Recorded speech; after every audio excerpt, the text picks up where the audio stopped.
மீன் பொழிச்சது கறி மீனில் மட்டும் இல்லைங்க, எந்த மீன் வேணாலும் யூஸ் பண்ணலாம். நான் இன்றைக்கி யூஸ் பண்ணுறது ஐல மீன் தான். நீங்கள் சாலை மீன் கூட யூஸ் பண்ணலாம். ஃபஸ்ட்டு மீனை மேரினேட் பண்ணிவிடுங்க. மஞ்சள் பொடி, chilli powder, pepper powder, garam masala powder, lemon juice, இஞ்சி பூண்டு பேஸ்ட், சால்ட், கருவேப்பிலை போட்டு 10 நிமிஷம் ஊறட்டும்.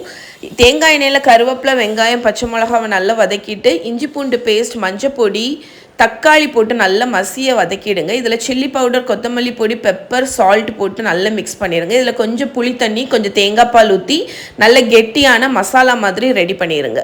இப்போ நம்மளோட மீனை தேங்காய் எண்ணெயில் நல்லா 2 பக்கமும் பொன்னிறமாக பொரிச்சு எடுத்துருங்க. வாழை இலையை தீயில வாட்டி மசாலா, மீன் மேலே கொஞ்சம் மசாலா, கருவேப்பிலை வச்சு நல்ல ஒரு பொதி மாதிரி ரேப் பண்ணி எடுத்துருங்க.